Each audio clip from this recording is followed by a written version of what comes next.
ಎಲ್ರಿಗೂ ನಮಸ್ಕಾರ. ನೋಡ್ರಿ, ನಾವು ಕೆಇಎ ಬೋರ್ಡ್ ಕ್ವಶನ್ಸ್ ಗಳನ್ನ ಡಿಸ್ಕಷನ್ ಮಾಡಕತ್ತೀವಿ. ನೆಕ್ಸ್ಟ್ ಡೈರೆಕ್ಟ್ ಆಗಿ ಕ್ವಶನ್ಸ್ ಗಳಿಗೆ ಹೋಗೋಣ. ಎಲ್ರಿಗೂ ಶೇರ್ ಮಾಡ್ರಿ, ಅದೇ ತರ ಸಬ್ಸ್ಕ್ರೈಬ್ ಆಗ್ರಿ. ನೋಡ್ರಿ, ಯಾವ ರೀತಿಯಾಗಿ ಬಿಡಿಸ್ಬೇಕು, ಯಾವ ರೀತಿಯಾಗಿ ನಾವು ಎನಲೈಸ್ ಮಾಡ್ಬೇಕು ಅನ್ನೋದನ್ನು ಕೂಡ ನಾವು ನೆಕ್ಸ್ಟ್ ಡಿಸ್ಕಷನ್ ಮಾಡ್ಕೊಂತ ಹೋಗೋಣ. ಮಿಜೋ ಆದಿವಾಸಿಗಳ ದಂಗೆ ನಡೆದ ವರ್ಷ ಯಾವುದು ಅಂತ ಕೇಳಿದಾರ. ಮಿಜೋ ಆದಿವಾಸಿಗಳು, ಮಿಜೋರಾಂ ರಾಜ್ಯದಲ್ಲಿರುವಂತಹ ಆದಿವಾಸಿಗಳೇನ್ ಮಾಡ್ತಾರಂದ್ರ ಬ್ರಿಟಿಷರ ವಿರುದ್ಧ ದಂಗೆ ಹೇಳ್ತಾರ. ಇದು ದಂಗೆ ಹೇಳ್ತಿದಾರೆ ಅಂದ್ರೆ ಬ್ರಿಟಿಷರ ವಿರುದ್ಧವಾಗಿ. 1995 ಬ್ರಿಟಿಷರ್ ಇದ್ರೇನ್ರಿ? ಇಲ್ಲ. ಸೊ ತೆಗೆದು ಹಾಕ್ಬೇಕು ಅದನ್ನ. ಅದಾದ ನಂತರ ನೆಕ್ಸ್ಟ್ ನೋಡ್ರಿ, 1772 ಒಳಗಡೆ ಬ್ರಿಟಿಷರ್ ಅಷ್ಟರೊಳಗಡೆ ಮಿಜೋರಾಂ ಅಲ್ಲೆಲ್ಲ ಅಳವಡಿಸಿಕೊಂಡಿದ್ರೆ ಅಂದ್ರೆ ಇವಾಗ ನೋಡ್ರಿ 1765ರಲ್ಲಿ ದ್ವಿ ಸರ್ಕಾರ ಪದ್ಧತಿಯನ್ನ ಜಾರಿಗೆ ತಗೊಂಡ್ಬರ್ತಾರ. ಅದಾದ ನಂತರ 1773ರಲ್ಲಿ ಮೊದಲ ಆಕ್ಟಿಂಗ್ ಬರುತ್ತೆ, ಮೊದಲ ಏನಂತಂದ್ರೆ ರೆಗ್ಯುಲೇಟಿಂಗ್ ಆಕ್ಟ್ ಬರುತ್ತೆ. ಸೊ ಆ ಟೈಮ್ ಒಳಗಡೆ ಜಸ್ಟ್ ಏನ್ ಮಾಡಿರ್ತಾರ, ಅವರು ಬಂಗಾಳದ ಪ್ರದೇಶವನ್ನ ವಶಪಡಿಸ್ಕೊಂಡಿರ್ತಾರ, ಮಿಜೋರಾಂ ಎಲ್ಲ ವಶಪಡಿಸ್ಕೊಂಡಿರಂಗಿಲ್ಲ. ಜಸ್ಟ್ ಬಂಗಾಳ ಪ್ರಾಂತ್ಯವನ್ನ ಈ ಟೈಮ್ ಒಳಗಡೆ. ಸೊ ಇದು ಕೂಡ ಬರಂಗಿಲ್ಲ. ಅಂದ್ರೆ ನಾವು ಎರಡು ಆಪ್ಷನ್ಸ್ ಗಳನ್ನ ತೆಗೆದಾಕಿದ್ವಿ. ಈ ತರ ನಾವು ಥಿಂಕ್ ಮಾಡ್ರಿ. ನೆಕ್ಸ್ಟ್ ಇನ್ನು ಉಳಿದಿರೋದು 1810, 1889. ಸೊ ಅಂದ್ರೆ ಮೇ ಬಿ ಈ ಟೈಮ್ ಒಳಗಡೆ ನೋಡ್ರಿ, ಥಿಂಕ್ ಮಾಡ್ರಿ, ಮಿಜೋರಾಂ ಅಲ್ಲಿ ದಂಗೆಗಳೆಲ್ಲ, ಆದಿವಾಸಿಗಳೆಲ್ಲ ದಂಗೆ ಮಾಡೋ ಟೈಮ್ ಇರಲಿಲ್ಲ. ಯಾಕಂತಂದ ಹೇಳಿದ್ರೆ ಅವಾಗ ನಮ್ಮಲ್ಲಿ ರಾಜರ ಆಡಳಿತ ಇತ್ತು. ಅಂದ್ರೆ ಈ ಟೈಮ್ ಒಳಗಡೆ ಮರಾಠ ಯುದ್ಧಗಳು ನಡೀತಾ ಇದ್ವು. ಅಂದ್ರೆ ಒಂದೇ ಒಂದು ಉಳಿಯುತ್ತೆ 1889. ಈ ಟೈಮ್ ಅಲ್ಲಿ ಮಿಜೋ ಆದಿವಾಸಿಗಳು ಬ್ರಿಟಿಷರ ವಿರುದ್ಧವಾಗಿ ದಂಗೆಯನ್ನ ಹೇಳ್ತಾರೆ. ನಾವೇನು ಓದ್ಲಿಲ್ಲ, ಜಸ್ಟ್ ಜನರಲ್ ಆಗಿ ಥಿಂಕ್ ಮಾಡಿದ್ರು ಕೂಡ ನಾವು ಆನ್ಸರ್ಸ್ ಗಳನ್ನ ಕರೆಕ್ಟ್ ಆಗಿ ಹಾಕ್ಬಹುದು. ಈ ದಂಗೆ ಎದಕ್ಕ ಆಯ್ತು ಅಂತಂದ್ರೆ ಭೂಮಿ ಮತ್ತು ಸಾಂಸ್ಕೃತಿಕ ಸ್ವಾಯತ್ತತೆಗಾಗಿ. ಭೂಮಿ ಅವ್ರ ಏನ್ ಮಾಡ್ತಾರಂದ್ರ, ಬ್ರಿಟಿಷರು ಭೂಮಿಯನ್ನ ವಶಪಡಿಸ್ಕೊಳ್ತಾರ. ಅದಾದ ನಂತರ ಪ್ರಾಪರ್ ಆಗಿ ಯಾವುದೇ ಹಬ್ಬಗಳನ್ನ ಆಚರಣೆ ಮಾಡಕ್ ಬಿಡಂಗಿಲ್ಲ. ಸೊ ಆ ರೀಸನ್ಗೋಸ್ಕರ ಆದಿವಾಸಿಗಳು 1889ರಲ್ಲಿ ದಂಗೆಯನ್ನ ಹೇಳ್ತಾರ. Clear point? ಎಸ್, ಅದೇ ರೀತಿಯಾಗಿ ಹಲವಾರು ದಂಗೆಗಳನ್ನ ಕೊಟ್ಟಿದ್ದೀನಿ ನೋಡ್ರಿ. ಇಲ್ಲಿ ಸಂತಾಲ ದಂಗೆ ಅಂತಂದ್ ಹೇಳಿ ಬರುತ್ತ. 1855ರಲ್ಲಿ ಬಿಹಾರದೊಳಗಡೆ, ಬಿಹಾರ್ ಮತ್ತು ಜಾರ್ಖಂಡ್ ಜಮೀನ್ದಾರರ ವಿರುದ್ಧವಾಗಿ ಬರುತ್ತ. ನೆಕ್ಸ್ಟ್ ಮುಂಡಾ ದಂಗೆ ಬರುತ್ತ 1899ರಿಂದ 1900ರಲ್ಲಿ ಛೋಟಾ ನಾಗ್ಪುರ್. ಇದನ್ನ ನೇತೃತ್ವ ವಹಿಸಿದವರು ಯಾರಂದ್ರೆ ಬಿರ್ಸಾ ಮುಂಡಾ. ಸೊ ಆದಿವಾಸಿಗಳಲ್ಲಿ ಬಿರ್ಸಾ ಮುಂಡಾ ತುಂಬಾ ಇಂಪಾರ್ಟೆಂಟ್ ಭೂಮಿಯ ಹಕ್ಕುಗಳಾಗಿ. ಅದಾದ ನಂತರ ಮಾಪಿಡೆ ದಂಗೆ ಅಂತ ಕೇಳಿರಿ, 1921ರಿಂದ 22. ಅದಾದ ನಂತರ ಇದು ಕೇರಳದಲ್ಲಿ ಮಲಬಾರ್, ಇದು ಜಮೀನ್ದಾರರ ಶೋಷಣೆ ವಿರುದ್ಧ ಆಗತ್ತ. ಅದಾದ ನಂತರ ನೆಕ್ಸ್ಟ್ ಇನ್ನೊಂದು ಇದೊಂದು ರಂಪಾದಂಗೆ 1922ರಿಂದ 24, ಆಂಧ್ರ ಪ್ರದೇಶದಲ್ಲಿ ಅಲ್ಲೂರು ಸೀತಾರಾಮರಾಜು ಅವರು ನೇತೃತ್ವದಲ್ಲಿ ನಡೆಸಿರೋದು. ಇವು ನೋಡ್ರಿ, ಇವು ಎರಡು. ಅದಾದ ನಂತರ ಇನ್ನೊಂದು ಕೂಕಿ ದಂಗೆ ಅಂತಂದ್ ಹೇಳಿ ಬರುತ್ತೆ, ಕೂಕಿ ದಂಗೆ. ಸೊ ಮಣಿಪುರ್ ಒಳಗಡೆ ನಡೆಯುತ್ತ. ಈ ದಂಗೆಗಳನ್ನ ಬಿಟ್ರೆ ಎಲ್ಲಾನು ಏನಂತಂದ್ ಹೇಳಿದ್ರ 1800ರಲ್ಲಿ ಬರ್ತಾವ. ಇವು ಅಷ್ಟ ದಂಗೆಗಳು, 3 ದಂಗೆಗಳನ್ನ ನೀವು 1900ರಲ್ಲಿ ನೆನ್ಪಿಟ್ಕೋಬೇಕು. 1922, 24, 21, 22ರಲ್ಲಿ 17 ಮತ್ತು 19ರಲ್ಲಿ ಕೂಕಿ ದಂಗೆ ಮಣಿಪುರ್ ಒಳಗಡೆ. ಬಿಲ್ ದಂಗೆ ಬರುತ್ತ ಗುಜರಾತ್ ಒಳಗಡೆ, ಗುಜರಾತ್ ಮಹಾರಾಷ್ಟ್ರದಲ್ಲಿ. ಅದಾದ ನಂತರ ಕಾಸಿ ದಂಗೆ ಮೇಘಾಲಯದೊಳಗಡೆ, ಕಾಸಿ ಬೆಟ್ಟಗಳೇನಿದಾವಲ್ಲ ಅಲ್ಲಿರುವಂತಹ ಕಾಸಿ ಆದಿವಾಸಿಗಳು ನಡೆಸುವಂತಹ ದಂಗೆ. ಇವುಗಳನ್ನ ಪ್ರಾಪರ್ ಆಗಿ ನೆನ್ಪಿಟ್ಕೊಡ್ರಿ ಈ ಟೇಬಲ್ ನ. ನೆಕ್ಸ್ಟ್ ನೋಡ್ರಿ, ಕ್ವಶನ್ ಏನೈತೆ, ಗಾಂಧಾರ ಶಿಲ್ಪಕಲೆಯು ಗ್ರೀಕ್ ಕೈಗಳನ್ನ ಹೊಂದಿದೆ. ಸೊ ಗಾಂಧಾರ ಶಿಲ್ಪಕಲೆ ಏನಂತಂದ ಹೇಳಿದ್ರೆ ಗ್ರೀಕ್ ಕೈಗಳನ್ನ ಹೊಂದಿದೆ, ಆದ್ರೆ ಭಾರತೀಯ ಹೃದಯವನ್ನ ಹೊಂದಿದೆ ಎಂಬ ಪ್ರಸಿದ್ಧ ಹೇಳಿಕೆಯನ್ನ ನೀಡಿದವ್ರು ಯಾರು ಅಂತಂದೇಳಿ. ಸೊ ಇಲ್ಲಿ ನೋಡ್ರಿ, ಮಜುಮ್ದಾರು ಮತ್ತು ವಿ.ಎಸ್. ಸ್ಮಿತ್ ಅಂತಂದ್ ಹೇಳಿ ಬರ್ತಾರ. ಮಜುಮ್ದಾರ್ ಯಾವ್ದಕ್ ಸಂಬಂಧಪಟ್ಟವ್ರು? ಇವ್ರು ಎದಕ್ ಸಂಬಂಧಪಟ್ಟವ್ರು ಅಂದ್ರೆ ಹರಪ್ಪ ನಾಗರಿಕತೆ, ಅಲ್ಲಿ ಹೋಗ್ತಾರ. ಇಲ್ಲಿ ಇವ್ರು ಬರಂಗಿಲ್ಲ. ಅದಾದ ನಂತರ ನೆಕ್ಸ್ಟ್ ವಿ.ಎಸ್. ಸ್ಮಿತ್ ಅನ್ನೋರು ಕೂಡ ಏನಂತಂದ ಹೇಳಿದ್ರೆ ಆಲ್ಮೋಸ್ಟ್ ಇತಿಹಾಸಕಾರರು ಬರ್ತಾರೆ, ತುಂಬಾ ಹಿರಿಯರು. ಇಲ್ಲಿ ಆನ್ಸರ್ ಏನ್ ಬರುತ್ತೆ ಅಂತಂದ ಹೇಳಿದ್ರೆ ನಾವು ಎರಡು ಥಿಂಗ್ಸ್ ಗಳನ್ನ ತೆಗೆದಾಕ್ಬಹುದು. ಇವ್ರಂತೂ ಹೇಳಿರಂಗಿಲ್ಲ, ಇವು ಎರಡರಲ್ಲಿ ಹೇಳಿರ್ಬೋದು. ವಿ.ಎಸ್. ಅಗರ್ವಾಲ್ ಅಂತಂದೇಳಿ ಆನ್ಸರ್ ಬರುತ್ತೆ.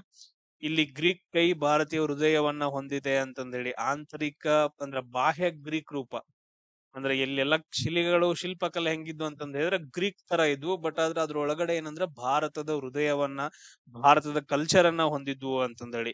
ಈ ಗಾಂಧಾರ ಶಿಲ್ಪಕಲೆ ಯಾವ ಟೈಮ್ ಅಲ್ಲಿ ಜಾಸ್ತಿ ಬೆಳವಣಿಗೆ ಹೊಂದತ್ತಂತಂದ ಹೇಳಿದ್ರೆ ಕುಶಾನರ ಕಾಲದಲ್ಲಿ. ಯಾರ ಕಾಲದಲ್ಲಿ? ಕುಶಾನರ ಕಾಲದಲ್ಲಿ. ಇವ್ರ ಕಾಲದಲ್ಲಿ ನೆನ್ಪಿಟ್ಕೋಬೇಕಾಗಿರೋದು ನೀವು ವಿಮ್ ಕಡ್ ಪಸಿಸ್ ನ ನೆನ್ಪಿಟ್ಕೋಬೇಕು. ನೀವು ಗೋಲ್ಡನ್ ಕಾಯಿನ್ಸ್ ಗಳನ್ನ ಮೊದಲ ಬಾರಿಗೆ ಜಾರಿಗೆ ತಗೊಂಡ್ ಬರ್ತಾನ. ಅದಾದ ನಂತರ ಕುಶಾನರಲ್ಲಿ ಕನಿಷ್ಕ ತುಂಬಾ ಇಂಪಾರ್ಟೆಂಟ್. ಕನಿಷ್ಕನನ್ನ ನಾವು 2ನೇ ಅಶೋಕ ಅಂತಂದ್ ಹೇಳ್ತೀವಿ. 4ನೇ ಬೌದ್ಧ ಸಮ್ಮೇಳನವನ್ನ ನಡೆಸ್ಕೊಳ್ತಾನ ಕುಂಡಲಿವನದಲ್ಲಿ, ಕಾಶ್ಮೀರದ ಕುಂಡಲಿವನದಲ್ಲಿ.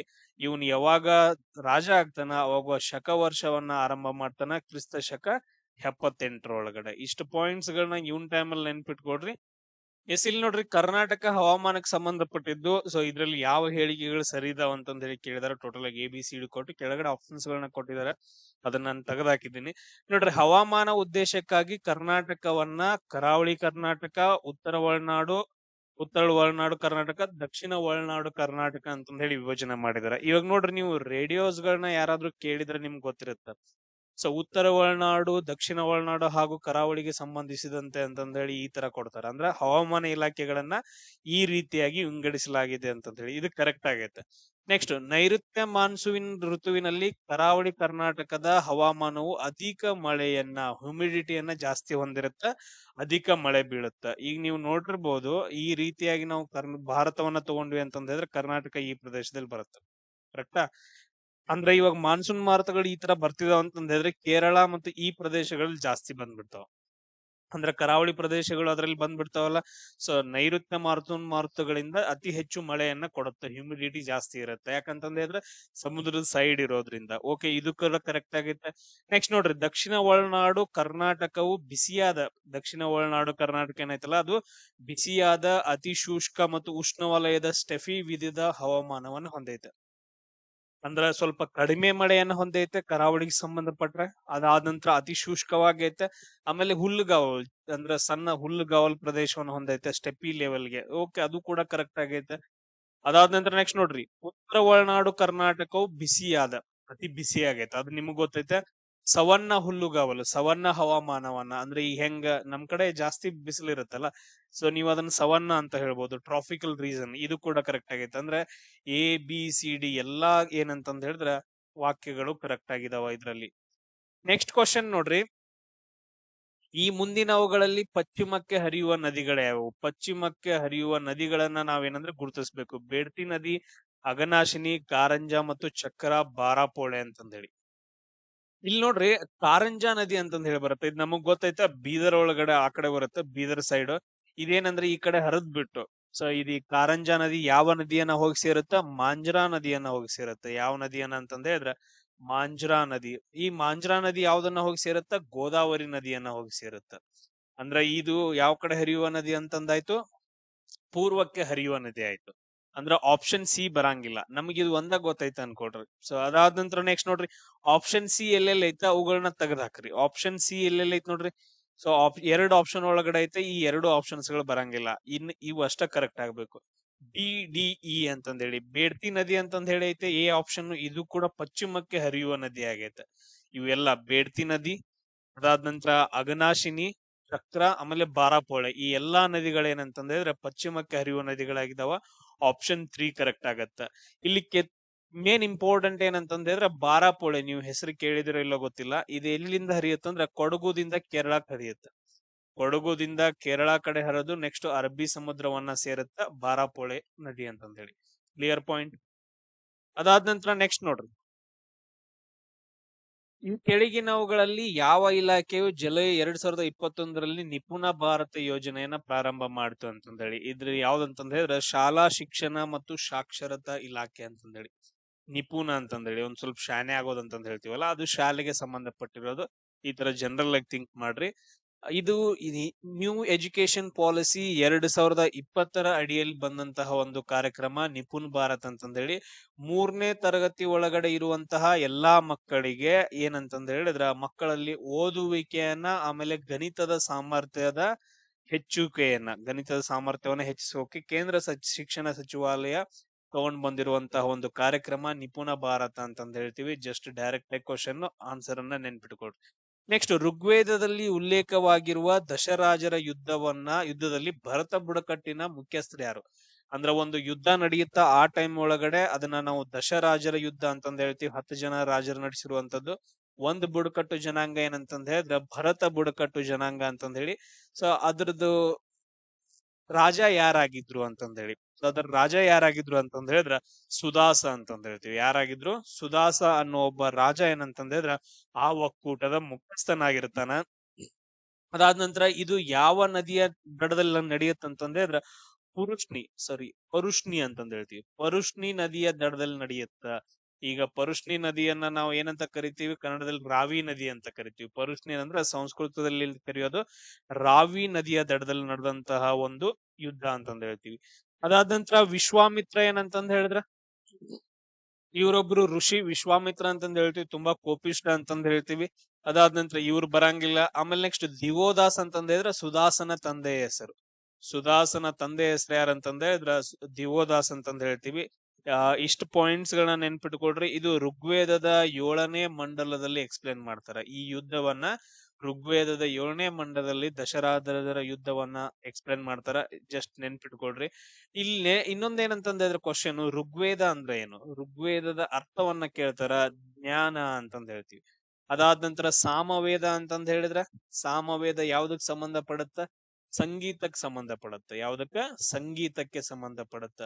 ಅದಾದ ನಂತರ ಯಜುರ್ವೇದ ಅಂತಂದ್ ಹೇಳಿ ಬರುತ್ತ, ಇದು ಯಜ್ಞ ಯಾಗಾದಿಗಳಿಗೆ ಸಂಬಂಧ ಪಡುವಂತಹ ಒಂದು ವೇದವಾಗೈತೆ. ಅದಾದ ನಂತರ ಅಥರ್ವಣ ವೇದ ಲಾಸ್ಟ್ ಐತಲ್ಲ, ಅಥರ್ವಣ ವೇದ ಇದು ಮಾಟ ಮಂತ್ರಕ್ಕೆ, ಮಾಟ ಮಂತ್ರಕ್ಕೆ ಸಂಬಂಧಪಟ್ಟಂತಹ ಒಂದು ವೇದ. ಇಷ್ಟು 4 ವೇದಗಳದ್ದು ಅರ್ಥವನ್ನ ಯಾವ್ದಕ್ ಸಂಬಂಧಪಟ್ಟೈತಿ ಅಂತ ಕ್ವಶನ್ಸ್ ಗಳನ್ನ ಕೇಳ್ತಾರ, ನೆನ್ಪಿಟ್ಕೊಡ್ರಿ. ನೆಕ್ಸ್ಟ್ ನೋಡ್ರಿ, ಹೊಂದಿಸಿ ಬರೀರಿ ಅಂತಂದೈತೆ. ಋಗ್ವೇದ ಅಂತಂದೈತಿ, ಪವಿತ್ರ ಅಂತಂದೈತೆ, ರಾವಿ ಅಂತಂದೈತೆ, ಬಿಯಾಸ್ ಅಂತಂದೈತೆ. ಈಗ ನೋಡ್ರಿ, ನಾವು ಆಲ್ರೆಡಿ ನೋಡ್ಕೊಂಡ್ವಿ, ರಾವಿ ನದಿಯ ಹಿಂದಿನ ಹೆಸರು ಸಂಸ್ಕೃತದಲ್ಲಿ ಏನಂತ ಕರೀತಾರ, ಪರುಷ್ಣಿ ಅಂತಂದ್ ಹೇಳಿ ಕರೀತಾರ. C1 ಅಂತಂದ್ ಹೇಳಿ ನಮಗ್ ಗೊತ್ತಾಯ್ತು, C1 ಅಂತಂದ್ ಹೇಳಿ ಗೊತ್ತಾಯ್ತು. ಈಗ ನೋಡು C1 ಅಂತಂದ್ ಹೇಳಿ ಯಾವ್ದೈತಿ ನೋಡೋದಂತ ಅದನ್ನ ಥಿಂಕ್ ಮಾಡೋದು. ಇವಾಗ C1 ಇದಿಲ್ಲ, ಇದು ಇಲ್ಲ ಅಂದ್ರೆ ಈ ಲಾಸ್ಟ್ 2 ಆಪ್ಷನ್ಸ್ ಗಳಲ್ಲಿ ಯಾವ್ದೋ ಒಂದು ಕರೆಕ್ಟ್ ಆಗೈತೆ. ಆಮೇಲೆ ನೆಕ್ಸ್ಟ್ ಇವಾಗ ಋಗ್ವೇದ ಈ ತರ ಬಂದಾಗ ಇಲ್ಲಿ ಬರುವಂತಹ ಯಾವ್ದಾದ್ರು ಒಂದು ವರ್ಡ್ ಅದಕ್ಕೆ ರಿಲೇಟ್ ಐತೆನಾ. ಸೊ ಅದಾದ ನಂತರ ಇನ್ನೊಂದ್ ನೋಡ್ರಿ, ಬಿಯಾಸ್ ಅಂತಂದ್ ಹೇಳಿದ್ರೆ ವಿಪಾಶ ಅಂತಂದ್ ಹೇಳ್ತೀವಿ. ಬಿಯಾಸ್ ಅಂತಂದ್ ಹೇಳಿದ್ರೆ ವಿಪಾಶ ಅಂತಂದ್ ಹೇಳ್ತೀವಿ. D4 ಅಂದ್ರೆ ಆಪ್ಷನ್ ಸಿ ಕರೆಕ್ಟ್ ಆಗತ್ತೆ. ಇಲ್ಲಿ ನೋಡ್ರಿ ಯಾವ ಏನೇನ್ ಬರ್ತಾವ ಅಂತಂದ್ ಹೇಳಿ, ರಾವಿ ನದಿಗೆ ಏನಂತ ಕರಿತಾವ ಅಂತಂದ್ ಹೇಳಿದ್ರ ಪರುಷ್ಣಿ ಅಂತಂದ್ ಹೇಳಿ ಕರೀತಾರ. ಬಿಯಾಸ್ ನದಿಗೆ ವಿಪಾಶ ಅಂತಂದ್ ಹೇಳಿ ಕರೀತಾರ. ಅದಾದ ನಂತರ ನೆಕ್ಸ್ಟ್ ಪವಿತ್ರಕ್ಕೆ ಏನಂತಂದ್ ಹೇಳಿದ್ರ ಏನಂತ ಕೊಟ್ಟಿದಾರ, P2 ಅಂತ ಕೊಟ್ಟಿದಾರೆ, ದಿವೋದಾಸ್. ಅದಾದ ನಂತರ ಋಗ್ವೇದಕ್ಕೆ ಏನಂತ ಸತದಿ ಅಂತಂದ್ ಹೇಳಿ. ಇವು ಅಲ್ಲಿ ಮೆನ್ಷನ್ ಆಗಿರೋ ಹೆಸರುಗಳು, ಅದು ಪ್ರಾಪರ್ ಆಗಿ ಕನೆಕ್ಟ್ ಆಗೋ ಹೆಸರುಗಳಲ್ಲ, ಅಲ್ಲಿ ಅದ್ರಲ್ಲಿ ಮೆನ್ಷನ್ ಆಗಿರೋ ಹೆಸರುಗಳಷ್ಟೇ. ಬಟ್ ಆದ್ರೆ ಇಲ್ಲಿ ಕರೆಕ್ಟ್ ಆಗಿರೋದು ಪರ್ಟಿಕ್ಯುಲರ್ ಆಗಿ ರಾವಿಗೆ ಪರುಷ್ಣಿ, ಆಮೇಲೆ ಬಿಯಾಸ್ಗೆ ವಿಪಾಶ ಅಂತಂದ್ ಹೇಳಿ ಕರೀತಾರೆ. ಸತದಿ ಅಂತಂದ್ ಹೇಳಿದ್ರೆ ಸಟ್ಲೇಜ್ ನದಿ ಅಂತಂದ್ ಹೇಳಿ ಬರ್ತೈತೆ. ಸೊ ಆ ತರ ನೆನ್ಪಿಟ್ಕೊಳ್ರಿ. ಋಗ್ವೇದದಲ್ಲಿ, ಋಗ್ವೇದ ಅಂದ್ರೆ ಜ್ಞಾನ ಅಂತ. ನೆಕ್ಸ್ಟ್ 2 ವಾಕ್ಯಗಳಲ್ಲಿ ಹೇಳಿಕೆ ಎ ಮತ್ತು ವಿವರಣೆ ಆರ್ ಅಂತಂದೈತೆ. ಇವುಗಳನ್ನ ನಾವು ನೋಡ್ಕೋಬೇಕು. ಭಾರತದ ಆರಂಭಿಕ ಕಾಲದ ನಾಣ್ಯ ಪದ್ಧತಿಯಲ್ಲಿ ಸಾಮಾನ್ಯವಾಗಿ ಬೆಳ್ಳಿಯ ನಿಗದಿತ ಆಕಾರಗಳಲ್ಲದ ಮುದ್ರಾಂಕಿತ ನಾಣ್ಯಗಳು ಇದ್ದುವು ಅಂತಂದ ಹೇಳಿ. ನೆಕ್ಸ್ಟ್ ವಿವರಣೆ ಏನೈತಿ, ಭಾರತದಲ್ಲಿ ಋಗ್ವೇದದ ಅವಧಿಯಲ್ಲಿ ಮುದ್ರಾಂಕಿತ ನಾಣ್ಯಗಳನ್ನ ಬಳಸಲಾಗ್ತಿತ್ತು ಅಂತಂದ ಹೇಳಿ ಕೊಟ್ಟಿದ್ದಾರೆ. ಸೊ ಇಲ್ಲಿ ನೋಡ್ರಿ, ಭಾರತದ ಆರಂಭಿಕ ಕಾಲದಲ್ಲಿ ನಾಣ್ಯ ಪದ್ಧತಿಗಳಿದ್ವು. ಸೊ ಎಲ್ಲಾ ಕಡೆ ಏನಂತಂದ ಹೇಳಿದ್ರೆ ನಾಣ್ಯ ಪದ್ಧತಿಗಳಿದ್ವು. ಹೇಳಿಕೆ ಎ ಕರೆಕ್ಟ್ ಆಗೈತೆ, ಸರಿ ಐತೆ. ಬಟ್ ಅದ್ರ ವಿವರಣೆಯನ್ನ ನಾವು ನೋಡೋಣ. ಋಗ್ವೇದದ ಕಾಲದಲ್ಲಿ ಮುದ್ರಾಂಕಿತ ನಾಣ್ಯಗಳಿದ್ವು. ಇಲ್ಲ, ಋಗ್ವೇದದ ಕಾಲದಲ್ಲಿ ವ್ಯಾಪಾರ ಯಾವ ರೀತಿಯಾಗಿ ನಡೀತಿತ್ತು ಅಂತಂದ ಹೇಳಿದ್ರೆ ವಿನಿಮಯ ರೂಪದಲ್ಲಿ ನಡೀತಾ ಇತ್ತು. ನಾವು ಏನಾದ್ರೂ ಒಂದು ತಗೊಳ್ಳೋದು, ಅವ್ರಿಗೆ ಕೊಡೋದು, ನಮಗ್ ಬೇಕಾಗಿರೋದು ತಗೊಳ್ಳೋದು, ವಿನಿಮಯ ಮಾಡ್ಕೊಂತ ಇದ್ವಿ. ಅಲ್ಲಿ ನಾಣ್ಯಗಳಿರ್ಲಿಲ್ಲ. ಅಂದ್ರೆ ವಿವರಣೆ ತಪ್ಪಾಗೈತೆ, ಹೇಳಿಕೆ ಸರಿಯಾಗೈತೆ. ಅಂದ್ರೆ 3ನೇದು ಕರೆಕ್ಟ್ ಆಗತ್ತ. ನೆನ್ಪಿಟ್ಕೊಳ್ರಿ, ಯಾರ ಕಾಲದಲ್ಲಿ ಬೆಳ್ಳಿ ನಾಣ್ಯಗಳು ಜಾಸ್ತಿ ಬಂದ್ವು ಅಂತಂದ ಹೇಳಿದ್ರ ಮೌರ್ಯರ ಕಾಲದಲ್ಲಿ ಜಾಸ್ತಿ ಬರ್ತಾವ, ಮೌರ್ಯರ ಕಾಲದಿಂದ. ಆಮೇಲೆ ನೆಕ್ಸ್ಟ್ ಇವನ್ ಕುಶಾನ್ರ ಕಾಲದಲ್ಲಿ ಇರ್ತಾವ. ಬಟ್ ಅದ್ರ ಗೋಲ್ಡನ್ ಕಾಯಿನ್ಸ್ ಯಾರಲ್ಲಿ ಬರ್ತಾವ, ವಿಮ್ ಕಡ್ ಬೇಸಿಸ್ ಕುಶಾನ್ರ ಕಾಲದಲ್ಲಿ ಬರ್ತಾವ. ನೆಕ್ಸ್ಟ್ ಗೋಲ್ಡನ್ ಕಾಯಿನ್ಸ್ ಗಳು ಬರಾಕ್ ಹಿಡಿತಾವ. ಈ ತರ ನೀವು ನೆನ್ಪಿಟ್ಕೋಬೇಕು ಇತಿಹಾಸವನ್ನ. ಅದಾದ ನಂತರ ನೆಕ್ಸ್ಟ್ ನೋಡ್ರಿ, ಈ ಕೆಳಕಂಡವುಗಳಲ್ಲಿ ಯಾವ ಜೋಡಿ ಸರಿಯಾಗಿ ಹೊಂದಾಣಿಕೆ ಆಗಿಲ್ಲ ಅಂತಂದ್ ಹೇಳಿ. ಆಪ್ಷನ್ಸ್ ಗಳನ್ನ ನಾನು ಕೊಟ್ಟಿಲ್ಲ, ಬಟ್ ಅದ್ರ ಮೇನ್ ಇಂಪಾರ್ಟೆಂಟ್ ನೋಡ್ರಿ ಇದ್ರೊಳಗೆ ಕುರು ಅಂತಂದೈತೆ, ಹಸ್ತಿನಾಪುರ. ಸೊ ಹಸ್ತಿನಾಪುರದ್ದು ಕುರು ಅಂಶ ಅಂತಂದ್ ಹೇಳ್ತೀವಲ್ಲ. ಅದಾದ ನಂತರ ವಜ್ಜಿ ಅಂತಂದ್ ಹೇಳಿದ್ರೆ ವೈಶಾಲಿ ಕರೆಕ್ಟ್ ಆಗುತ್ತೆ. ಆಮೇಲೆ ಕೋಸಲ, ಶ್ರಾವಸ್ತಿ, ಆಮೇಲೆ ಕಾಶಿ ಒಳಗಡೆ ವಾರಣಾಸಿ. ಸೊ ಇವೆಲ್ಲವೂ ಕರೆಕ್ಟ್ ಆಗಿದಾವ. ಸೊ ಕರೆಕ್ಟ್ ಆಗಿರೋ ಹೊಂದಾಣಿಕೆಗಳು ಅಂತಂದ್ ಹೇಳ್ತೀವಿ. ಅದೇ ರೀತಿಯಾಗಿ ಏನಂತಂದ್ ಹೇಳಿದ್ರ ಒಂದ್ ಟೇಬಲ್ ಅನ್ನ ಕೊಟ್ಬಿಡ್ತೀನಿ 16. ನೋಡ್ರಿ, ಕಾಶಿ ಅನ್ನೋ ಒಂದ್ ಏನಂತಂದ್ ಹೇಳಿದ್ರ ಮಹಾಜನಪದ ಬರುತ್ತ, ಸಾಮ್ರಾಜ್ಯ ಅನ್ಕೊಡ್ರಿ. ಸೊ ಅದ್ರದ್ದು ಕ್ಯಾಪಿಟಲ್ ಏನಂತಂದ್ ಹೇಳಿದ್ರ ವಾರಣಾಸಿ. ಆಮೇಲೆ ಇಲ್ಲಿ ಬಟ್ಟೆ ಉತ್ಪಾದನೆ ಇಂಪಾರ್ಟೆಂಟ್, ಇಷ್ಟೇ. ಆಮೇಲೆ ಕೋಸಲ ಸಾಮ್ರಾಜ್ಯ ಬರುತ್ತ, ಶ್ರಾವಸ್ತಿ ಅದರದ್ದು ರಾಜಧಾನಿ. ಬುದ್ಧನ ಸಮಕಾಲೀನದ ಪ್ರಸೇನಜೀತ ಅಂತಂದ್ ಹೇಳಿ ಇಲ್ಲಿ ರಾಜ, ಪ್ರಸೇನಜೀತ ಅಂತಂದ್ ಹೇಳಿ ಇಲ್ಲಿ ರಾಜ. ಪ್ರಸೇನಜೀತನ ಮಗಳನ್ನ ಯಾರ್ ಮದ್ವೆ ಆಗ್ತಾರಂತಂದ್ ಹೇಳಿದ್ರ ಆ ಅಜಾತ ಶತ್ರು ಕಡೆ ಹಿಂಗ ಅಜಾತ ಶತ್ರುನ ಅವ್ ಆಗ್ತಾಳ ಈ ತರ ಹಿಂಗ ರಿಲೇಟ್ ಬರುತ್ತೆ. ಸೊ ಅಜಾತ ಅಂದ್ರ ರೇಂಕ ಡೈನಾಸ್ಟಿಗೆ ರಿಲೇಷನ್ ಬರುತ್ತೆ ಇದು ಪ್ರಸೇನಜಿತ. ನೆಕ್ಸ್ಟ್ ಅಂಗವಂಶ ಚಂಪಾ ಅಂತಂದ ಹೇಳ್ತೀವಿ. ಈ ಅಂಗವಂಶವನ್ನ ನೆಕ್ಸ್ಟ್ ಯಾರಿಗ್ ಕೊಡ್ತಾರ ಅಂತಂದ್ರೆ ಮಹಾಭಾರತದಲ್ಲಿ ಕರ್ಣನ್ ಕೊಡ್ತಾರಲ್ಲ ಅಂಗ ಸಾಮ್ರಾಜ್ಯ. So ಅದ್ರದ್ದು ರಾಜಧಾನಿ ಚಂಪಾ ಬಗಲ್ಪುರ್ ಅಂತಂದ ಹೇಳಿ ಪ್ರದೇಶದಲ್ಲಿ ಬರುತ್ತೆ. ನೆಕ್ಸ್ಟ್ ಮಗಧ ಸಾಮ್ರಾಜ್ಯ ಇದ್ರದ್ದು ರಾಜಧಾನಿ ಮೊದಲು ರಾಜಗೃಹ, ನೆಕ್ಸ್ಟ್ ಆಮೇಲೆ ಪಾಟಲಿಪುತ್ರ ಆಗತ್ತ. ಸೊ ಉದಯಿನ್ ಅಂತಂದ್ ಹೇಳಿ ಒಬ್ಬ ರಾಜ ಬರ್ತಾನ, ಅವ ಏನ್ ಮಾಡ್ತಾನ ಅಂತಂದ್ ಹೇಳಿದ್ರೆ ಹರ್ಯಾಂಕ ಡೈನಸ್ಟಿ ಒಳಗಡೆ. ಸೊ ಬಿಂಬಿಸಾರನ ಮಗ ಯಾರಂತಂದ್ ಹೇಳಿದ್ರೆ ಅಜಾತ ಶತ್ರುವಿನ ಮಗ ಉದಯನ್. ಇವನು ಪಾಟಲಿಪುತ್ರ ನಗರವನ್ನ ಸ್ಥಾಪನೆ ಮಾಡ್ತಾನ.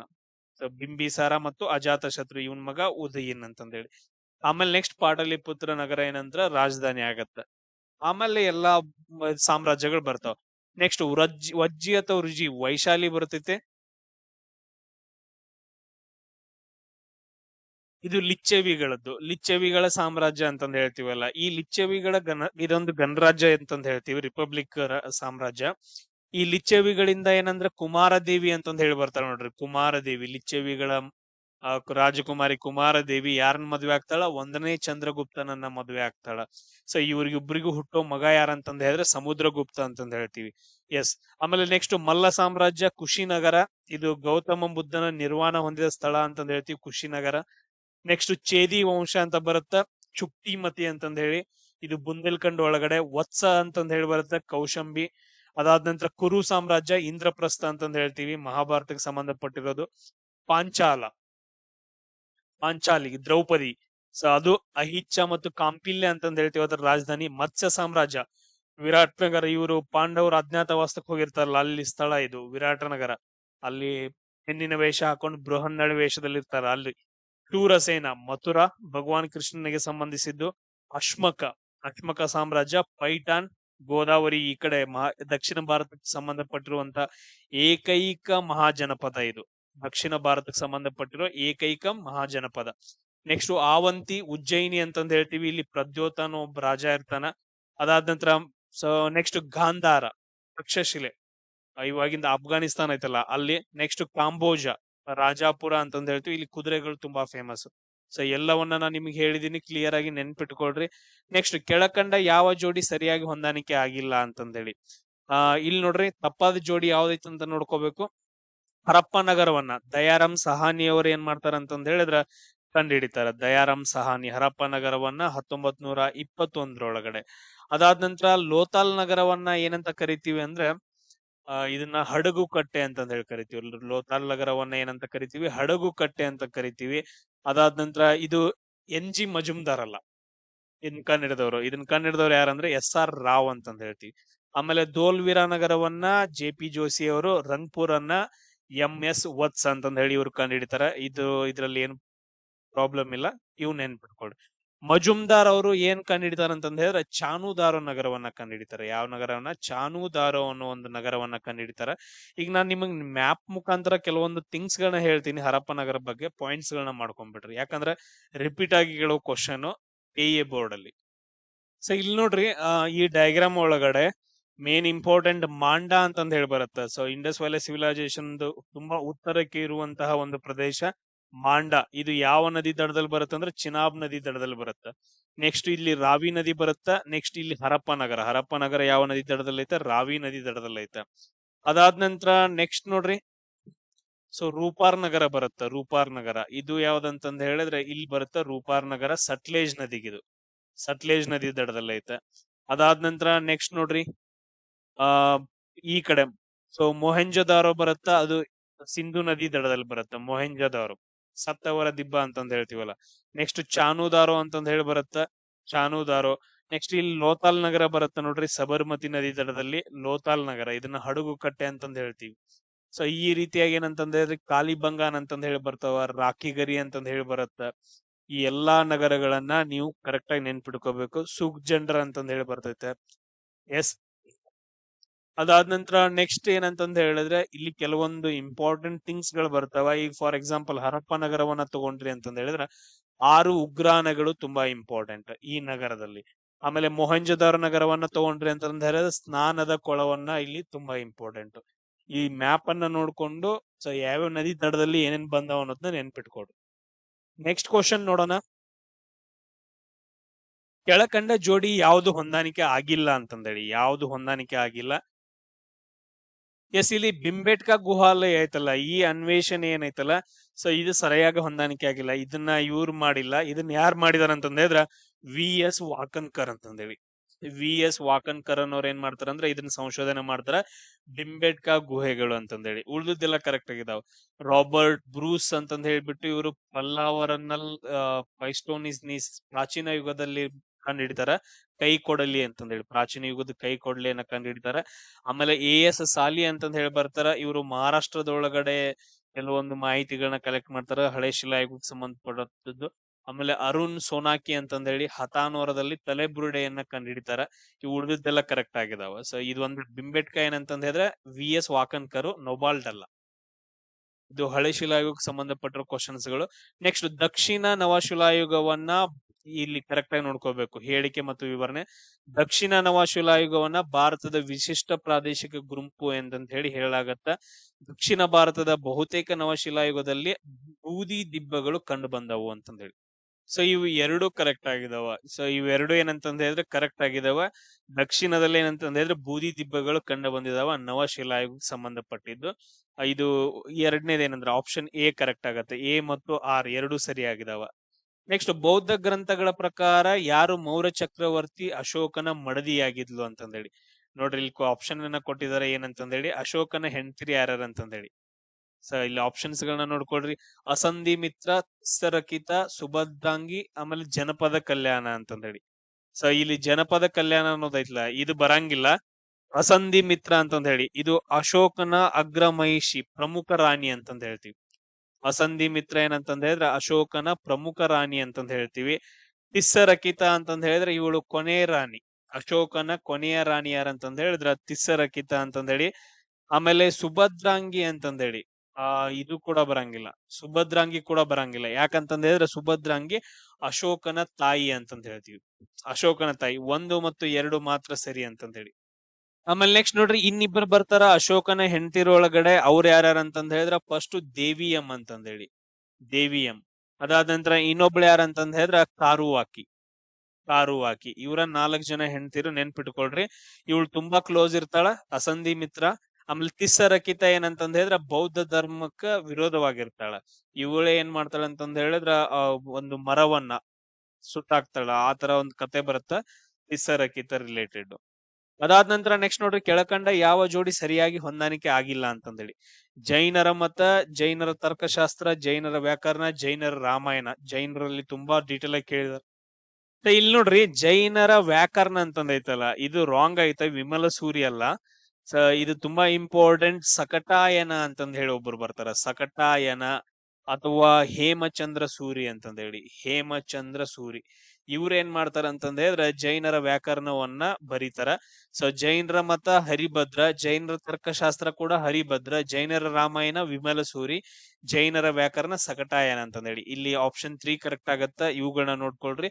ಜೈನರಿಗೆ ಸಂಬಂಧಪಟ್ಟಿರುವಂತ ಥಿಂಗ್ಸ್ ಗಳು. ಜೈನರ ಮತವನ್ನ ಏನ್ ಮಾಡ್ಕೊಂತಾರ, ಅಳವಡಿಸ್ಕೊಂಡು ದಕ್ಷಿಣ ಭಾರತಕ್ಕೆ ಬಂದಂತಹ ರಾಜ ಯಾರಂತಂದ ಹೇಳಿದ್ರ ಚಂದ್ರಗುಪ್ತ ಮೌರ್ಯ ಅಂತಂದ ಹೇಳ್ತೀವಿ. ಚಂದ್ರಗುಪ್ತ ಮೌರ್ಯ ಸಲ್ಲೇಖನ ವೃತ್ತವನ್ನ ತಗೊಂತಾರ ಚಂದ್ರಗಿರಿ ಒಳಗಡೆ, ಶ್ರವಣ ಬೆಳಗೊಳದಲ್ಲಿ ಅಂತಂದ ಹೇಳ್ತೀವಿ. ನಿಮ್ಗೆಲ್ರಿಗೂ ಗೊತ್ತೈತೆ ಶ್ರವಣ ಬೆಳಗೊಳದ ಬಗ್ಗೆ.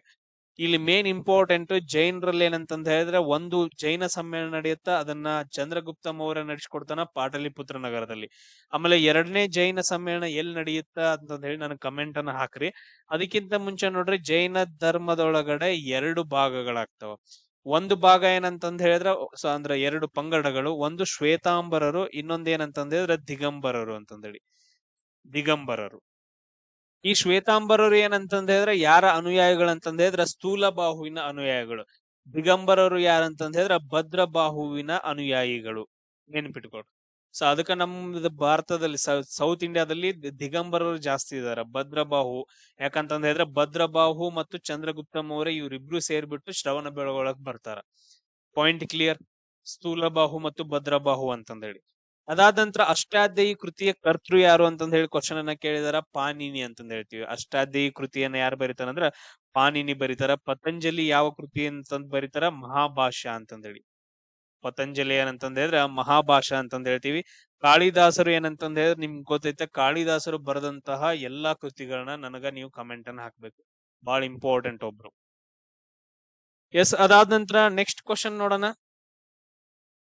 ಜೈನ ಮತ್ತು ಬೌದ್ಧ ಪಂಥಗಳ ಪ್ರವರ್ತಕರು ಹುಟ್ಟಿದವರು ಯಾರ್ಯಾರು ಅಂತಂದೇಳಿ. ಸೊ ಹುಟ್ಟಿದವರು ಯಾರಂತಂದೇಳಿ ಅಂದ್ರೆ ಇವ್ರಿಗೆ ಸಂಬಂಧ ಹುಟ್ಟಿದವರು ಅವ್ರ ಸಂಬಂಧ ಪ್ರದೇಶಗಳನ್ನ ಕೊಟ್ಟಿದ್ದಾರೆ. ಇಬ್ರು ಒಂದೇ ಕಡೆ ಅಂತೂ ಹುಟ್ಟಂಗಿಲ್ಲ, ಯಾಕಂತಂದ ಹೇಳಿದ್ರೆ ಎಲ್ಲವನ್ನ ತೆಗೆದಾಕ್ರಿ. ಯಾಕಂತಂದ ಹೇಳಿದ್ರೆ ಜೈನ ಧರ್ಮಕ್ಕೆ ಸಂಬಂಧಪಟ್ಟವರು ಮಹಾವೀರ ಅಂತಂದ ಹೇಳ್ತೀವಿ. ಅದಾದ ನಂತರ ಬೌದ್ಧ ಧರ್ಮಕ್ಕೆ ಸಂಬಂಧಪಟ್ಟವರು ಗೌತಮ ಬುದ್ಧ ಅಂತಂದ ಹೇಳ್ತೀವಿ. ಈಗ ನೋಡ್ರಿ, ಮಹಾವೀರ ಇದು ಹುಟ್ಟಿದೆಲ್ಲ ಅಂತಂದ ಹೇಳಿದ್ರೆ ವೈಶಾಲಿ ಒಳಗಡೆ. ಅದಾದ ನಂತರ ನೆಕ್ಸ್ಟ್ ಲುಂಬಿನಿ ಒಳಗಡೆ ಯಾರು ಹುಡ್ತಾರ ಅಂತಂದ ಹೇಳಿದ್ರೆ ಗೌತಮ ಬುದ್ಧ ಹುಡ್ತಾರ. ಸೊ ಇದು ಬೇರೆ ಬೇರೆ ಎರಡು ಪ್ಲೇಸ್ಗಳು. ಆಪ್ಷನ್ 2 ಏನಂದ್ರೆ ಇಲ್ಲಿ ಕರೆಕ್ಟ್ ಆಗಿರುವಂತ ಥಿಂಗ್ಸ್ ಆಗತ್ತ. ಎಸ್, ಇವ್ರಿಬ್ರು ಕ್ಷತ್ರಿಯರಾಗಿರ್ತಾರ. ಆಮೇಲೆ ನೆಕ್ಸ್ಟ್ ಏನಂದ್ರೆ ಬೌದ್ಧ ಧರ್ಮ ಮತ್ತು ಜೈನ ಧರ್ಮಕ್ಕೆ ಸಂಬಂಧಪಟ್ಟವರು. ಜೈನ ಧರ್ಮವನ್ನ ಮಹಾವೀರ ಸ್ಥಾಪನೆ ಮಾಡಿಲ್ಲಪ್ಪ. ಸೊ ಜೈನ ಧರ್ಮವನ್ನ ಸ್ಥಾಪನೆ ಮಾಡಿದವ್ರು ಯಾರಂತಂದ ಹೇಳಿದ್ರೆ ಮಹಾವೀರನಿಗಿಂತ ಮುಂಚೆ 23 ತೀರ್ಥಂಕಗಳಿರ್ತಾರ. 24ನೇ ತೀರ್ಥಂಕ ಯಾರಂತಂದ ಹೇಳಿದ್ರೆ ಮಹಾವೀರ ಅಂತಂದ ಹೇಳ್ತೀವಿ. ಬಟ್ ಅದಕ್ಕಿಂತ ಮುಂಚೆ 23 ತೀರ್ಥಂಕರು ಇರ್ತಾರ. ಸೊ 1ನೇ ತೀರ್ಥಂಕ ಯಾರಂತಂದ ಹೇಳಿದ್ರೆ ಆದಿನಾಥ ಅಥವಾ ಋಷಭನಾಥ. ಈ ಋಷಭನಾಥನ ಮಕ್ಕಳ ಯಾರ ಅಂತಂದ ಹೇಳಿದ್ರ ಮಹಾಬಲಿ ಮತ್ತು ಭರತ ಅಂತಂದ ಹೇಳಿ ಬರ್ತಾರ. ಶ್ರವಣ ಬೆಳಗೊಳದಲ್ಲಿ ಮಹಾಬಲಿ ಗೊಮ್ಮಟೇಶ್ವರನ ವಿಗ್ರಹ ಐತಲ್ಲ, ಆ ಒಂದು ವಿಗ್ರಹ ಅವ್ರಪ್ಪ ಯಾರಂತಂದ ಹೇಳಿದ್ರೆ ಋಷಭನಾಥ ಅಥವಾ ಆದಿನಾಥ ಅಂತಂದ ಹೇಳ್ತೀವಿ. ಆಮೇಲೆ ನೆಕ್ಸ್ಟ್ 23ನೇ ತೀರ್ಥಂಕರ ಯಾರಂತಂದ ಹೇಳಿದ್ರೆ ಪಾರ್ಶ್ವನಾಥ ಅಂತಂದ ಹೇಳಿ. ಇವ್ರ ಆದ ನಂತರ ನೆಕ್ಸ್ಟ್ ಬರೋನೆ ಮಹಾವೀರ. ಜೈನ ಧರ್ಮ ತುಂಬಾ ಹಳೇದು. ಎಸ್, ಅದಾದ ನಂತರ ನೆಕ್ಸ್ಟ್ ಕೆಳಕಂಡ ನದಿ ಪಾತ್ರಗಳಲ್ಲಿ ಸರಿಯಾದ ಕಾಲಕ್ರಮವನ್ನ ಬರಿಬೇಕು. ಅಂದ್ರ ಎಲ್ಲೆಲ್ಲಿ ಹೆಂಗ್ ಹರಿತಾವ ಅಂತಂದ ಹೇಳಿ. ಸಿಂಧೂ ನದಿಯನ್ನ, ಸೊ ಮೊದಲು ಯಾವ ನದಿ ಹರಿಯತ್ತ, ಆಮೇಲೆ ನೆಕ್ಸ್ಟ್ ಯಾವ ನದಿ ಹರಿಯತ್ತ ಅಂತಂದ ಹೇಳಿ. ಇಲ್ಲಿ ನೋಡ್ರಿ, ಸಿಂಧೂ ನದಿ ಅಂತಂದ ಹೇಳಿ ಬಂದ್ರೆ ಏನೇನ್ ಬರ್ತಾವ. ಫಸ್ಟ್ ಏನಂತಂದ ಹೇಳಿದ್ರೆ ಇದು ಸಿಂಧೂ ನದಿ, ದೊಡ್ಡದಾಗ ಏನೈತಲ್ಲ ಇದು ಸಿಂಧೂ ನದಿ. ಇಲ್ಲಿ ಕಾಬೂಲ್ ನದಿ ಅಂತಂದ ಹೇಳಿ ಬರುತ್ತಾ ಅಫ್ಘಾನಿಸ್ತಾನದಿಂದ, ಜಸ್ಟ್ ನೆನ್ಪಿಟ್ಕೊಳ್ರಿ ಕಾಬೂಲ್ ನದಿ ಅಂತಂದ ಹೇಳಿ. ಆಮೇಲೆ ಶೋಕ್ ನದಿ ಅಂತಂದ ಹೇಳಿ ಒಂದ್ ಬರುತ್ತೆ, ಸಿಯಾಚಿನ್ ಗ್ಲಾಸಿಯರ್ ಯಾಕೆ ಇಂಪಾರ್ಟೆಂಟ್ ಅಂದ್ರ ಇದೊಂದು ಪ್ರಪಂಚದ ಎತ್ತರದ ಯುದ್ಧ ಭೂಮಿ ಅಂತಂದ ಹೇಳ್ತೀವಿ. ಕ್ವಶನ್ ಕೇಳಬಹುದು, ಇದನ್ನ ನೆನ್ಪಿಟ್ಕೊಳ್ರಿ ಶೋಕ್ ಅಂತಂದ ಹೇಳಿ. ಅದಾದ ನಂತರ ನೆಕ್ಸ್ಟ್ ಇದು ಸಿಂಧೂ ನದಿ ಆದ ನಂತರ ನೆಕ್ಸ್ಟ್ ಹರಿಯುವಂತ ನದಿ ಯಾವ್ದಂದ್ರೆ ಜೀಲಂ ನದಿ. ನೆಕ್ಸ್ಟ್ ಯಾವ್ದ್ ನದಿ ಹರಿಯತ್ತ? ಸಿಂಧೂ ನದಿ ಆದ ನಂತರ ನೆಕ್ಸ್ಟ್ ಜೀಲಂ ನದಿ ಹರಿಯತ್ತ. ಜೀಲಂ ನದಿ ಆದ ನಂತರ ಕೆಳಗಡೆ ಹರಿಯೋದು ಯಾವ್ದಂದ್ರೆ ಚಿನಾಬ್ ನದಿ. ಇವೆರಡು ಸೇರ್ಕೊಂತಾವ. ನೆಕ್ಸ್ಟ್ ಚಿನಾಬ್ ನದಿಯಾಗಿ ಹರ್ಕೊಂತ ಬರುತ್ತ. ಅದಾದ ನಂತರ ನೆಕ್ಸ್ಟ್ ಹರಿಯುವಂತ ನದಿ ಯಾವ್ದಂದ್ರೆ ರಾವಿ ನದಿ. ಚಿನಾಬ್ ನದಿ ಆದ ನಂತರ ರಾವಿ ನದಿ. ಆಮೇಲೆ ನೆಕ್ಸ್ಟ್ ಬಿಯಾಸ್ ನದಿ ಸಟ್ಲೇಜ್ ನದಿಗೆ ಹೋಗಿ ಸೇರುತ್ತೆ. ಅಂದ್ರೆ ನೆಕ್ಸ್ಟ್ ಮೇಲ್ಗಡೆ ಹರಿಯೋದು ಬಿಯಾಸ್ ನದಿ, ಕೆಳಗಡೆ ತುಂಬಾ ಸಟ್ಲೇಜ್ ಅಂತ ಹೇಳಿ. ಸೊ ಈ ತರ ನೆನ್ಪಿಟ್ಕೊಳ್ರಿ. ಸಿಂಧೂ ನದಿ ಹರಿಯುತ್ತ, ಅದ್ರ ಕೆಳಗಡೆ ಜೀಲಂ ನದಿ ಹರಿಯುತ್ತ, ಆಮೇಲೆ ನೆಕ್ಸ್ಟ್ ಚಿನಾಬ್ ನದಿ ಹರಿಯುತ್ತ. ಅದಾದ ನಂತರ ನೆಕ್ಸ್ಟ್ ರಾವಿ ನದಿ, ಆಮೇಲೆ ಬಿಯಾಸ್ ನದಿ, ಆಮೇಲೆ ನೆಕ್ಸ್ಟ್ ಲಾಸ್ಟ್ ಏನಂತಂದ್ರೆ ಸಟ್ಲೇಜ್ ನದಿ. ಎಸ್, ಬುದ್ಧ ಚರಿತದ ಆಧಾರದ ಮೇಲೆ ಸಂಸಾರ ಅಂದ್ರೆ ಏನು ಅಂತ ಕ್ವಶನ್ ಕೇಳಿದಾರೆ. ಸಂಸಾರ ಅಂತಂದ ಹೇಳಿದ್ರೆ ಸಾಂಸಾರಿಕ ಅಂತಂದ ಹೇಳಿ, ಹುಟ್ಟು ಮತ್ತು ಸಾವುಗಳ ನಡುವಿನ ಚಕ್ರ ಅಂತಂದ ಹೇಳ್ತೀವಿ. ಸೊ ಅದು ಬರುತ್ತಾ, ಇವು ಉಳಿದದ್ದೆಲ್ಲ ರಾಂಗ್ ಆಗ್ತಾವ. ಅದಾದ ನಂತರ ನೆಕ್ಸ್ಟ್ ಕ್ವಶನ್ ನೋಡ್ರಿ, ಈ ಕೆಳಕಂಡವುಗಳಲ್ಲಿ ತ್ರಿಪೀಠಿಕೆಗಳಲ್ಲದ ಕೃತಿ ಯಾವುದು? ತ್ರಿಪೀಠಿಕ ಅಲ್ಲ, ಯಾವ್ದು ತ್ರಿಪೀಠಿಕ ಅಲ್ಲ? ಸುತ್ತ ಪೀಠಕ, ಅಭಿಧಮ್ಮ ಪೀಠಕ, ವಿನಯ ಪೀಠಕ ಅಂತಂದ ಹೇಳಿ ಇವು ಮೂರು ಬರ್ತಾವ. ಇದು ಜಾತಕ ಪೀಠಕ ಅಂತಂದೈತಲ್ಲ, ಇದು ತ್ರಿಪೀಠಕಗಳಲ್ಲಿ ಬರಂಗಿಲ್ಲ, ಅದು ಬೇರೆ ಬರ್ತೈತೆ. ಜಾತಕ ಅಂತಂದ ಹೇಳಿದ್ರ ಇದು ಬುದ್ಧನ ಹಿಂದಿನ ಜನ್ಮಗಳ ಕಥೆಗಳನ್ನ ಹೊಂದಿರುವಂತಹ ಒಂದು ಕೃತಿ ಅಂತಂದ ಹೇಳ್ತೀವಿ. ಬಟ್ ಆದ್ರೆ ಇದು ತ್ರಿಪೀಠಿಕೆಗಳಲ್ಲಿ ಬರಂಗಿಲ್ಲ. ಸೊ ಇವೆಲ್ಲ ಯಾವ ಭಾಷೆಯಲ್ಲಿ ಅದಾವ ಅಂತಂದ ಹೇಳಿದ್ರ ಪಾಳಿ ಭಾಷೆ ಒಳಗಡೆ ಇದಾವ. ಪಾಳಿ ಭಾಷೆ ಇವೆಲ್ಲ ಏನಂತಂದ ಹೇಳಿದ್ರ ಪಾಳಿ ಭಾಷೆ ಒಳಗಡೆ ಇದಾವ. ಈ ಕ್ವಶನ್ ಕೂಡ ನಿಮ್ಗ ಕೇಳಬಹುದು. ಅದಾದ ನಂತರ ನೆಕ್ಸ್ಟ್ ನೋಡ್ರಿ, ಯಾವ ತಪ್ಪಾಗಿ ಹೊಂದಾಣಿಕೆ ಆಗಿದೆ ಅಂತಂದ ಹೇಳಿ ಕ್ವಶನ್ ನ ಕೇಳಿದಾರ. 1917 ಆನಿ ಬೆಸೆಂಟ್, 1922 ಚಿತ್ತರಂಜನ್ ದಾಸ್, 1925 ಸರೋಜಿನಿ ನಾಯ್ಡು, 1924 ಜವಾಹರ್ಲಾಲ್ ನೆಹರು ಅಂತಂದೇಳಿ. ಎಸ್, ಯಾವ್ದಾಗತ್ತ? 1924 ಜವಾಹರ್ಲಾಲ್ ನೆಹರು ಅಂತ ಕೊಟ್ಟಿದ್ದಾರೆ. ಜವಾಹರ್ಲಾಲ್ ನೆಹರು ಅಲ್ಲ, ಅದು ರಾಂಗ್. ನಮ್ super hero Mahatma Gandhiji. So 1924 ಒಂದು ಅಧಿವೇಶನ ನಡೆಯುತ್ತ, ಬೆಳಗಾವಿ ಅಧಿವೇಶನ ಅಂತಂದ ಹೇಳ್ತೀವಿ. ಈ ಅಧಿವೇಶನದಲ್ಲಿ ಅಧ್ಯಕ್ಷರು ಯಾರಾಗಿರ್ತಾರ ಅಂದ್ರ ಮಹಾತ್ಮ ಗಾಂಧೀಜಿ ಅವರಾಗಿರ್ತಾರ. ಅದಾದ ನಂತರ 1917 ಒಂದು ಅಧಿವೇಶನ ನಡೆಯುತ್ತ, ಇದನ್ನ ಕಲ್ಕತ್ತಾ ಅಧಿವೇಶನ ಅಂತಂದ ಹೇಳ್ತೀವಿ. ಕಲ್ಕತ್ತಾ ಅಧಿವೇಶನ. ಈ ಕಲ್ಕತ್ತಾ ಅಧಿವೇಶನದಲ್ಲಿ ಆನಿ ಬೆಸೆಂಟ್ ರವರು ಮೊದಲ ಮಹಿಳಾ ಅಧ್ಯಕ್ಷರಾಗ್ತಾರ. ಸೊ ಇಂಡಿಯನ್ ನ್ಯಾಷನಲ್ ಕಾಂಗ್ರೆಸ್ ನ ಮೊದಲ ಮಹಿಳಾ ಅಧ್ಯಕ್ಷರು ಯಾರು? ಆನಿ ಬೆಸೆಂಟ್. ಸೊ ಇಂಡಿಯನ್ ನ್ಯಾಷನಲ್ ಕಾಂಗ್ರೆಸ್ಸಿನ ಮೊದಲ ಭಾರತೀಯ ಮಹಿಳಾ ಅಧ್ಯಕ್ಷರು ಯಾರು? ಸರೋಜಿನಿ ನಾಯ್ಡು. 1925 ಒಳಗಡೆ ಇದು ಕಾನ್ಪುರದಲ್ಲಿ ನಡೆಯುವಂತಹ ಒಂದು ಅಧಿವೇಶನ ಅಂತಂದ್ ಹೇಳ್ತೀವಿ. ಆಮೇಲೆ 1922 ಅಧಿವೇಶನದ ಅಧ್ಯಕ್ಷರು ಯಾರು? ಚಿತ್ತರಂಜನ್ ದಾಸ್ ರವರು. ಇದು ಗಯಾದಲ್ಲಿ. ಸೊ ಗಯಾ ಇದು ಬುದ್ಧನಿಗೆ ಸಂಬಂಧಪಟ್ಟಿರುವಂತ ಪ್ರದೇಶ. ಗಯಾದಲ್ಲಿ ನಡೆದಿರುವಂತಹ ಒಂದು ಅಧಿವೇಶನದಲ್ಲಿ ಚಿತ್ತರಂಜನ್ ದಾಸ್ ರವರು ಏನ್ ಮಾಡ್ತಾರ ಅಂದ್ರ ಅಧ್ಯಕ್ಷರಾಗಿರ್ತಾರ. ನೆಕ್ಸ್ಟ್ 1929ರಲ್ಲಿ ಒಂದು ಅಧಿವೇಶನ ನಡೆಯುತ್ತ, ಲಾಹೋರ್ ಅಧಿವೇಶನ ಅಂತಂದ್ ಹೇಳ್ತೀವಿ. ಈ ಅಧಿವೇಶನದ್ದು ಜವಾಹರ್ಲಾಲ್ ನೆಹರು ಅವರು ಅಧ್ಯಕ್ಷರಾಗಿರ್ತಾರ. ಈ ಎಲ್ಲಾ ಪಾಯಿಂಟ್ಸ್ ಗಳನ್ನ ನೆನ್ಪಿಟ್ಕೊಳ್ರಿ. 1885ರಲ್ಲಿ ಇಂಡಿಯನ್ ನ್ಯಾಷನಲ್ ಕಾಂಗ್ರೆಸ್ ಸ್ಥಾಪನೆ ಆಗತ್ತ. ಯಾರಿಂದ? ಎ.ಓ. ಹ್ಯೂಮ್. ಎ.ಓ. ಹ್ಯೂಮ್ ಇವ್ರು ಸ್ಥಾಪನೆ ಮಾಡ್ತಾರ.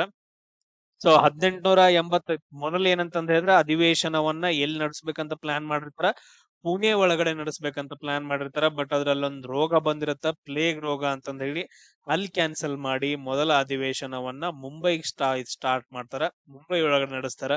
ಈ ಅಧಿವೇಶನದ ಅಧ್ಯಕ್ಷರು ಯಾರು ಮತ್ತು ಯಾವಾಗ ನಡೀತು ಅನ್ನೋದನ್ನ ನನಗೆ ಕಮೆಂಟ್ ಅನ್ನ ನೀವು ಹಾಕ್ಬೇಕು. ಸೊ ಇದೇನಂತಂದ ಹೇಳಿದ್ರೆ ಇವತ್ತಿನ ಕ್ಲಾಸು. ನೆಕ್ಸ್ಟ್ ಕ್ಲಾಸ್ ನಾವು ಡಿಸ್ಕಷನ್ ಮಾಡೋಣ. ಜೈ ಹಿಂದ್.